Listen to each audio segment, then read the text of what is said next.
దున్నపోతు ఈదిందంటే దూడను కట్టేయండి అన్న చందంగా అదిగో ప్రళయం అంటే ఇదిగో బాబా వంగ చెప్పారు అని సోషల్ మీడియాలో ఈ న్యూస్ని తెగ వైరల్ చేస్తున్నారు. బాబా వంగ భవిష్యవాణిలు సోషల్ మీడియాలో ఇప్పుడు తెగ వైరల్ అవుతున్నాయి. జూలై 5 డిజాస్టర్ హ్యాష్ ట్యాగ్తో 2 లక్షలకు పైగా పోస్టులను పెట్టారు. ఒక భవిష్యవాణి, ఒక దేశం మరియు సోషల్ మీడియాలో వైరల్ అవుతున్నటువంటి భయాందోళనలు. బాబా వంగ ఒక బల్గేరియన్ జ్యోతిషురాలు, ప్రపంచాన్ని ఆశ్చర్యపరిచిన భవిష్యవాణులతో ప్రసిద్ధి చెందింది. మరియు రియో టాట్సుకి, ఈమె జపాన్ యొక్క బాబా వంగాగా పిలువబడేటటువంటి మాంగా కళాకారిణి. 2025 జూలై 5న జపాన్లో భారీ భూకంపం మరియు సునామీ గురించి హెచ్చరించింది. ఇప్పుడు జపాన్లో ఇటీవల జరిగినటువంటి భూకంపాలు మరియు అగ్నిపర్వత విస్ఫోటనాలు ఈ భవిష్యవాణులను నిజం చేస్తున్నాయా అనే చర్చ ఇప్పుడు సోషల్ మీడియాలో చాలా వైరల్ అవుతుంది. ఈ వీడియోలో ఈ భవిష్యవాణుల వెనుక ఉన్నటువంటి నిజాలను, శాస్త్రీయ దృక్పథాన్ని మరియు మనం ఎలా జాగ్రత్తగా ఉండాలో వివరిస్తాను. జాగ్రత్తగా చివరి వరకు చూడండి.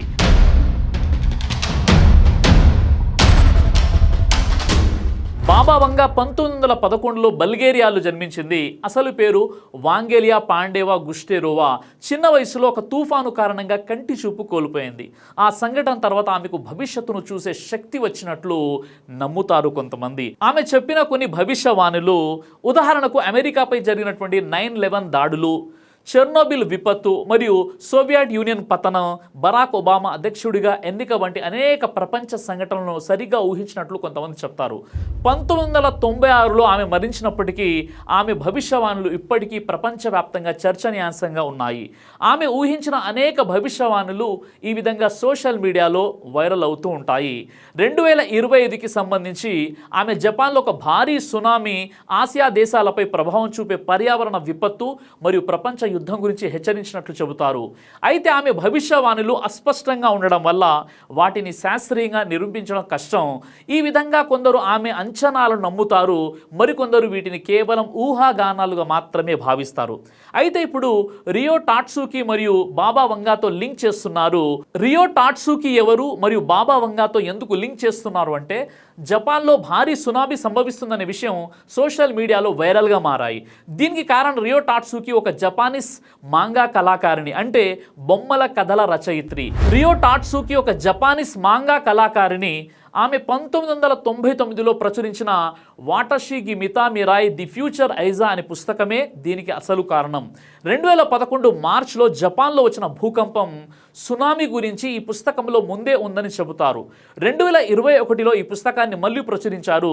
ది ఫ్యూచర్ ఐజా 2021 రీప్రింట్ తర్వాత 1,00,000 కాపీలు అమ్ముడయ్యాయి. 70 ఏళ్ల వయసు ఉన్న ఈమె ఈ పుస్తకంలో ఆమెకు వచ్చిన కళల ఆధారంగా భవిష్యవాణులు చేసింది. ఈ పుస్తకంలో ఆమె తన కళల ఆధారంగా 2025 జూలై 5న జపాన్లో భారీ భూకంపం మరియు సునామీ సంభవించవచ్చని ఊహించింది. ఈ భూకంపం నగరాలను ముంచెత్తుతుందని చెప్పింది.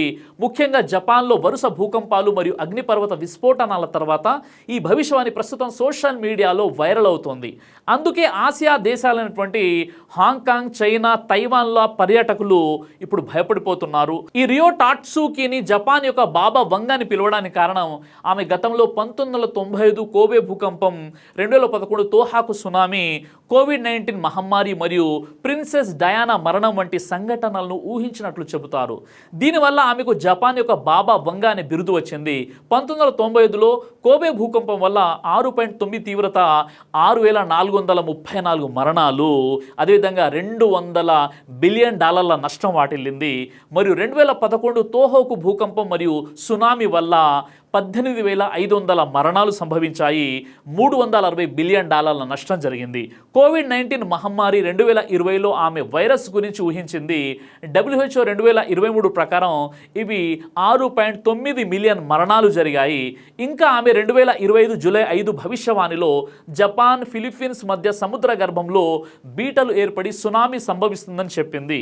ఇది 2011 కంటే 3 రెట్లు ఎక్కువ నష్టం కలిగిస్తుందని హెచ్చరించింది. అయితే రియో టాట్సుకి తాను జ్యోతిషురాల్ని కాదు, తన ఊహలను అతిగా నమ్మవద్దని చెప్పింది. అదేవిధంగా తన ఊహలను అతిగా నమ్మవద్దని రైటర్స్కు, న్యూస్ ఏజెన్సీకి చెప్పినట్లు రిపోర్ట్స్ ఉన్నాయి. దీంతో జపాన్లో భూకంప వార్తలు ఇప్పుడు ట్రెండింగ్లో ఉన్నాయి. జపాన్ అనేది పసిఫిక్ రింగ్ ఆఫ్ ఫైర్ పై ఉండడం వల్ల, దీనివల్ల ప్రతి ఇయర్ సగటున 1500 భూకంపాలు సంభవిస్తాయి మరియు అగ్నిపర్వత విస్ఫోటనాలు జరగడం కామన్. అయితే జూన్ 21, 2025 నుండి టోకారా దీవుల్లో 900 కంటే ఎక్కువ భూకంపాలు నమోదయ్యాయి. వీటిలో జూలై 2న 5.5 తీవ్రతతో ఒక భూకంపం మరియు జూలై 5న మోంటే షిన్మోడెగ్ అగ్నిపర్వత విస్ఫోటనం ఉన్నాయి. ఈ సంఘటనలు రియో టాట్సుకి యొక్క 2025 జూలై 5 భవిష్యవాణితో సమానంగా కనిపించడం వల్ల సోషల్ మీడియాలో జూలై 5 డిజాస్టర్ వంటి హ్యాష్ ట్యాగ్లు ఎక్స్లో 2 లక్షల పోస్టులు వైరల్ అయ్యాయి. రియో టాట్సుకి తన 1999 మాంగా ది ఫ్యూచర్ ఐజాలో జూలై 2025లో జపాన్లో ఒక భారీ భూకంపం సంభవిస్తుందని, దీనివల్ల జపాన్ మరియు ఫిలిప్పీన్స్ మధ్య సముద్ర గర్భంలో పగుళ్లు ఏర్పడి 2011 తోహాకు సునామీ కంటే 3 రెట్లు ఎక్కువ శక్తితో సునామీ రావచ్చని ఊహించింది. దాంతో ఈ భవిష్యవాణి సోషల్ మీడియాలో చాలా చర్చ నడుస్తుంది. దీనివల్ల జపాన్లోని ప్రజలు మరియు ఇతర ఆసియా దేశాల్లో భయాందోళనలు పెరిగాయి. ఈ భయాందోళన వల్ల జపాన్కు విమాన బుకింగ్లు 83% వరకు రద్దయ్యాయి. ఇది టూరిజం రంగంపై తీవ్ర ప్రభావం చూపించింది. అయితే జపాన్ మెటీరియాలజికల్ ఏజెన్సీ ఈ అంచనాలను నమ్మొద్దు అని చెప్పారు. ఎందుకంటే భూకంపాలను ఖచ్చితమైన తేదీ సమయంతో ఊహించడం శాస్త్రీయం అసాధ్యం అని చెప్పారు. టోక్యో విశ్వవిద్యాలయంలోని ప్రొఫెసర్ సెకియా నాయో ఇలా అన్నారు: భూకంపం ఎప్పుడు ఎక్కడ సంభవిస్తుందో ఖచ్చితంగా చెప్పడం సాధ్యం కాదు అన్నారు. ఈ విధంగా జపాన్ దేశం అనేది 4 టెక్టోనిక్ ప్లేట్లు కలిసే స్థానంలో ఉంది. దీనివల్ల భూకంపాలు మరియు సునామీల ప్రమాదం ఎల్లప్పుడూ ఉంటుంది. శాస్త్రవేత్తలు భూకంపాలను ఖచ్చితమైన తేదీ లేదా సమయంతో ఊహించడం సాధ్యం కాదని చెప్తున్నారు. కాబట్టి జపాన్ ప్రభుత్వం భూకంపం జాగ్రత్త కోసం అనేక చర్యలు తీసుకుంటుంది. అందుకే జపాన్లో భవనాలు భూకంపాన్ని తట్టుకునేలా నిర్మిస్తారు. ఇంకా ఎమర్జెన్సీ అలర్ట్ సిస్టమ్ ఉంటాయి. ఇవి భూకంపం వచ్చినప్పుడు తక్షణ హెచ్చరికలు అందిస్తాయి. అదేవిధంగా ఇంకా డిజాస్టర్ ప్రిపేర్డ్నెస్ శిక్షణ అంటే ప్రజలకు డ్రాప్ కవర్ హోల్డ్ అనే వంటి టెక్నిక్లపై శిక్షణ ఇస్తారు. ఈ విధంగా రియో టాట్సుకి యొక్క జూలై 5, 2025 భవిష్యవాణి సోషల్ మీడియాలో వైరల్ అవ్వడంతో July 5 disaster hash tag Japan మరియు ప్రపంచవ్యాప్తంగా ట్రెండ్ అవుతుంది. ఇప్పుడు ఈ భయాందోళన వల్ల హాంకాంగ్ నుండి జపాన్కు విమాన రిజర్వేషన్లు 83% తగ్గాయి. చాలామంది పర్యాటకులు తమ ప్రయాణాలను రద్దు చేసుకున్నారు. ఇది జపాన్ ఆర్థిక వ్యవస్థపై తీవ్రమైనటువంటి ప్రభావం చూపుతుంది. టూరిజం పైన అయితే ఈ ప్రచారం చాలా ఇంపాక్ట్ పడడంతో హాంకాంగ్, తైవాన్, దక్షిణ కొరియా నుంచి విమాన రిజర్వేషన్లు బాగా తగ్గిపోయాయి. హాంకాంగ్లోని గ్రేటర్ బే ఎయిర్లైన్స్ జపాన్కి విమానం రద్దు చేసింది. జూన్ చివరి నుంచి జూలై మొదటి వారం వరకు హాంకాంగ్ నుంచి జపాన్కు బుకింగ్లు 83% తగ్గాయని బ్లూంబెర్గ్ ఇంటెలిజెన్స్ చెబుతుంది. చైనా, థాయిలాండ్, వియత్నాం నుంచి కూడా బుకింగ్లు తగ్గిపోయాయి.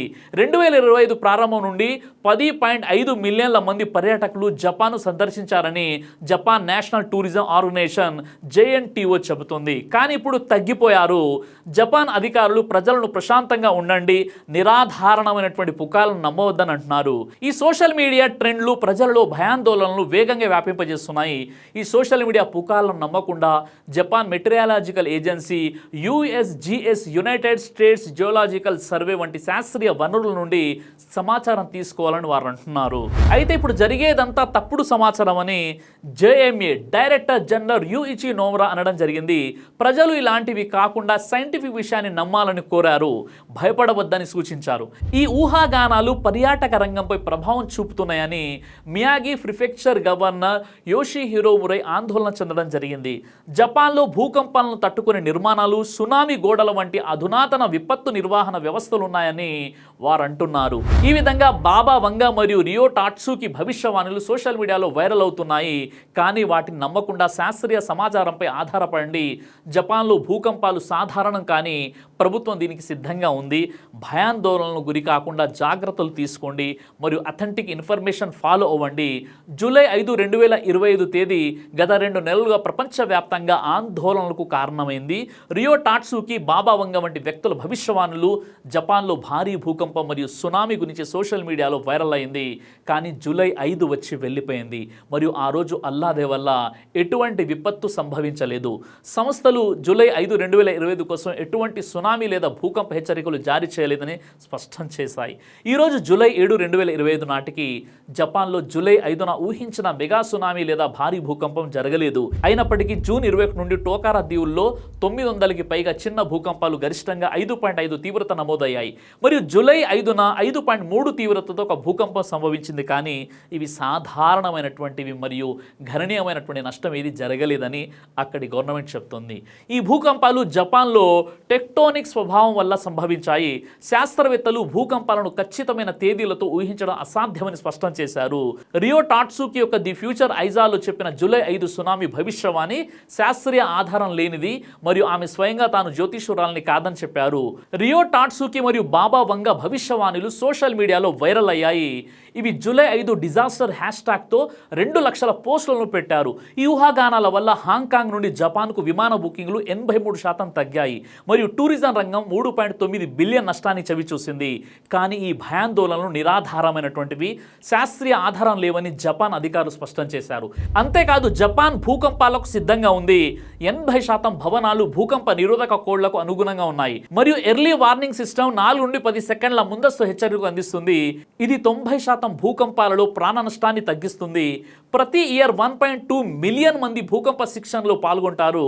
ఈ జాగ్రత్తలు జపాన్ను భూకంపాల నుండి రక్షిస్తాయి. కాబట్టి సోషల్ మీడియా పుకార్లను నమ్మకండి, విశ్వసనీయ సమాచారాన్ని అనుసరించండి. విశ్వసనీయ సమాచారం కోసం USGS JMA వెబ్సైట్లను ఫాలో అవ్వండి. ఈ వీడియో మీకు అవగాహన కలిగించాలని ఆశిస్తున్నాము. అయితే ఈ ప్రళయానికి సంబంధించి, యుగాంతానికి సంబంధించి ఖురాన్ ఏమంటుందంటే, ఖురాన్లోని సూర లుక్మాన్ సూర నంబర్ 31 ఆయత్ నంబర్ 34 నిశ్చయంగా ఆ అంతిమ ఘడియ జ్ఞానం కేవలం అల్లాహ్కు మాత్రమే ఉంది. కాబట్టి ఎవరు కూడా ప్రళయం ఫలానా రోజు ఫలానా సంవత్సరం వస్తుందని ఖచ్చితంగా ఎవరు కూడా చెప్పలేరు. కానీ ఇస్లాం చెప్పే విషయం ఏంటంటే, ప్రళయం కంటే ముందు కొన్ని సూచనలు జరుగుతాయి. వీటిని ఆసారి సగీర మరియు ఆసారి కబీరా అని అంటారు. అంటే ప్రళయానికంటే ముందు కొన్ని చిన్న చిన్న సంఘటనలు సంభవిస్తాయి, అందులో చాలా వరకు సంభవించాయి కూడా.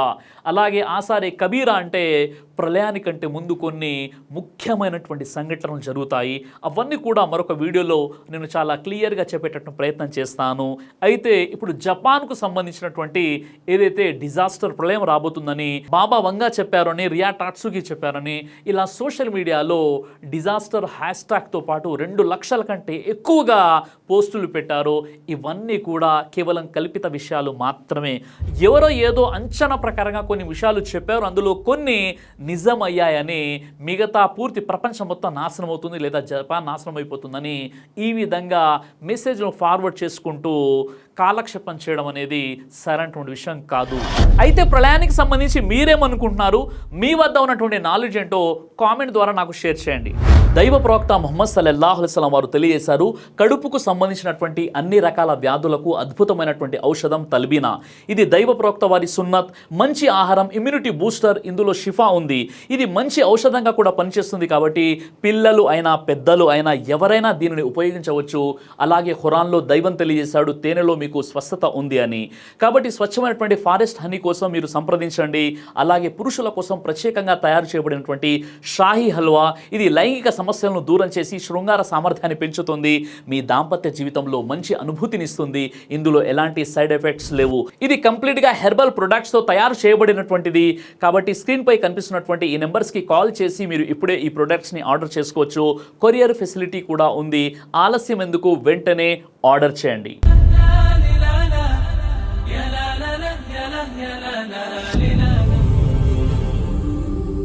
బ్రదర్ సిరాజ్ అని యూట్యూబ్ ఛానల్ని మీరు సబ్స్క్రైబ్ చేసినట్లయితే ఇన్షాల్లా దేవచిత్తం అయితే మీకు వీడియోస్ వస్తుంటాయి. అదేవిధంగా బ్రదర్ సిరాజ్ అనేటటువంటి ఫేస్బుక్ని కూడా లైక్ చేయడం వల్ల మీకు వీడియోస్ వస్తుంటాయి.